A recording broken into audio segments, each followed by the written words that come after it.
Okay, love yourself enough to prepare for larger emergencies in your life. All right, we're going to get into this one, but before we do, if you find my content valuable, go ahead and hit that like button, subscribe to the channel, and hit that notification bell. All right, love yourself enough to prepare for larger emergencies in your life. Now, we're at Valentine's Day. In fact, I'm back here at AuthorCon at the Mission Event Center here in Mission, Texas, and we're having a great event where there's going to be 56 authors, many of them children's book authors, and it's just a great event where children can come out and learn about reading, which is fundamental, as well as meet authors and just have an inspirational day for children to embrace literacy and everything that entails. And I'm right here at what's called a storybook walk. I'm part of the TKO organization, and the president of TKO wrote a book, and they have this walkway where I'm the vice president of TKO, but David Leha wrote the book TK's First Lesson. So I'm walking along this walkway, and they have the different pages of the book that are kind of stationed along this walkway. And I'm going to walk to another page of the book here.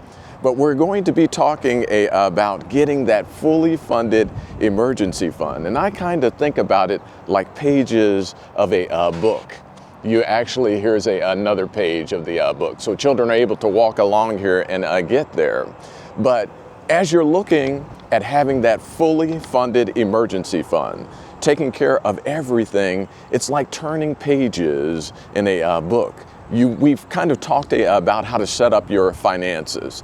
And we first talked about decide, make that definitive decision, being kind of step one or page one. And then we turn to page two, managing and monitoring your money. I also talked about KFC, the way that I kind of organize when you're managing your money and monitoring it.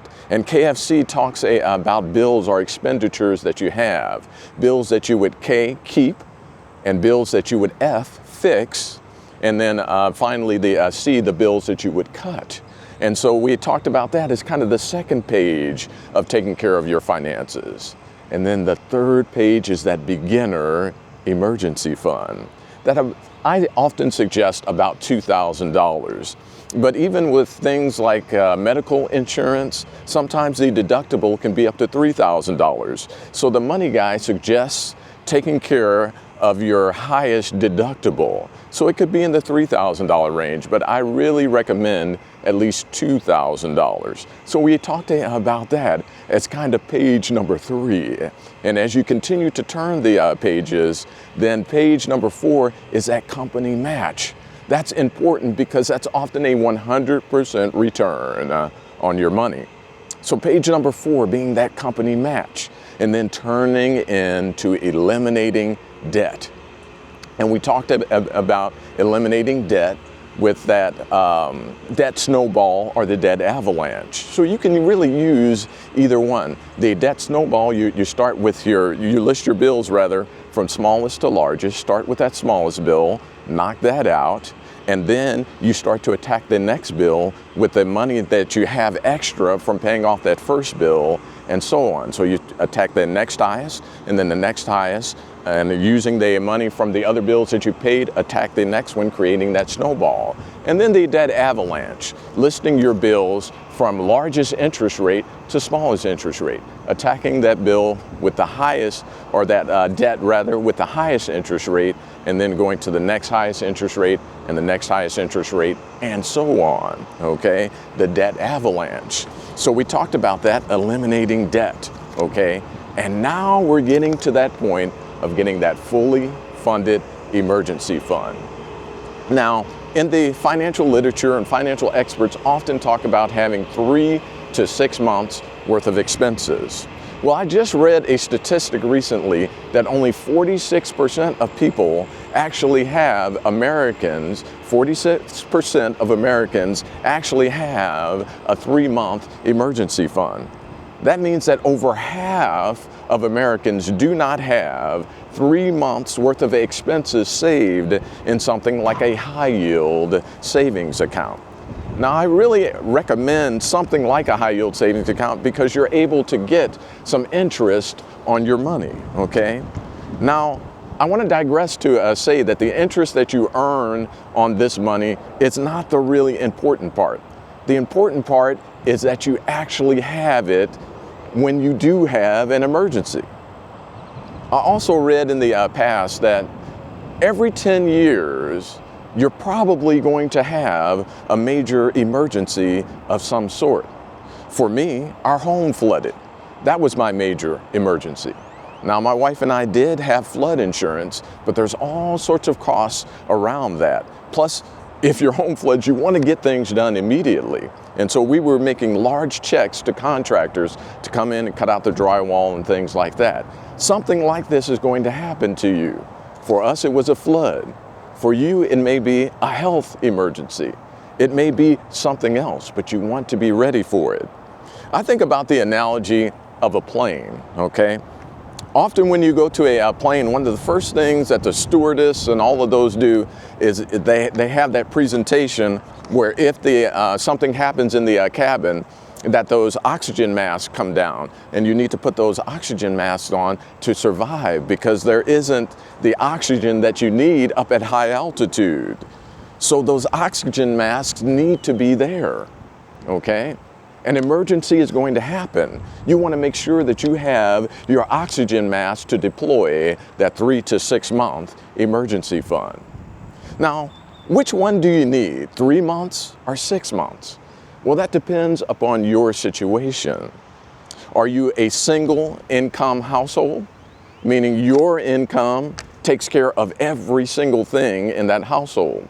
Well, you might lean towards 6 months because you do not have a buffer or another individual in that household who's working if you lose your job, okay? So 6 months might be more appropriate.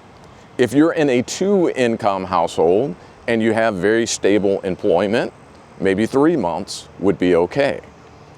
Now let's talk about a few numbers with the 3 or 6 month emergency fund. Let's say that you need $4,000 for monthly, $4,000 a month for just your basic bare bones living expenses, okay? That means that a 3 month emergency fund for you would be 4, 8, 12, okay? So you would need $12,000 for 3 months. 3 times 4, which would be 12, okay? That's $12,000. Let's say that you put that into a high yield savings account that's paying you 3% interest, okay?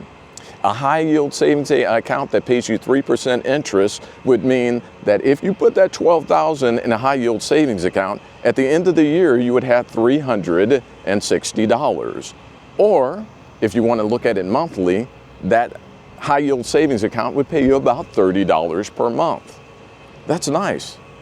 That's an extra $30 that's going in. If you look at that, you could pay something like a streaming service with $30. I'm not recommending that you do that. In fact, I recommend that you just leave it in there and allow it to build up. Maybe even to having an extra month's worth of emergency savings. But it's substantial that you can earn a little bit from that. Let's say that you're moving more towards the 6 months worth of emergency savings. And that would be $24,000, twice that, because 6 months is twice 3 months. So you would need $24,000 if you're needing $4,000 a month for your basic emergency fund to be able to take care of 6 months worth of these expenses. 4 times 6, $24,000. Let's look at that. That means with $24,000, if you put that in a high yield savings account earning 3%, then over the year you would have $720, okay, or monthly $60 a month that high yield savings account paying 3% would pay you, okay? You really want to think about this. And I'm going to go back to that analogy of an airplane. Your emergency fund is like that oxygen mask that comes down in an emergency, where the cabin is depressurized. They often tell you to put your mask on first and then help a child if you have a child with you, because it's important that you get your mask on to where you're able to attend to the child next to you, because if you don't, you could lose consciousness and then you can't even help that child that's next to you. So it's very, very important that you get this in place. Once you get it in place, I suggest that you think of it as an essential part of your financial picture. It's not to go get any frivolous thing done, or to go on a vacation, or if someone asks you to borrow money, that's not extra money for you. It is essential.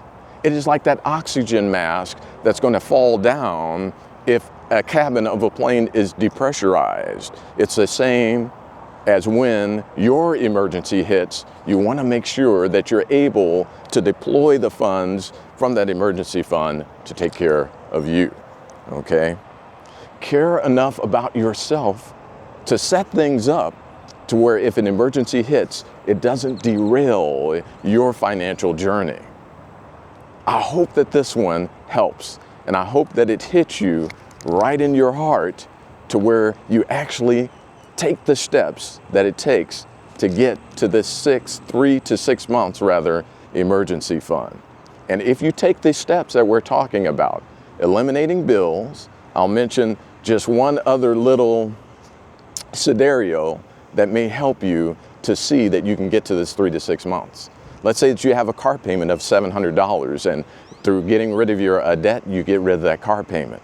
And let's just say that your other bills amount up to, or debts rather, amount up to $300 per month. That's $1,000, the car payment that was $700, and the other bills that were $300 a month, that's $1,000, $700 plus $300 that you'll now be able to deploy towards actually building up that emergency fund. That means within 1 year, you could have $12,000. And within 2 years, you could have $24,000 fully funded emergency fund. Does that take a little time and a little effort? Yes, but you're worth it. Care about yourself enough to make this happen for you. Again, if you find my content valuable, go ahead and hit the like button, subscribe to the channel, and hit that notification bell. Thanks again for listening.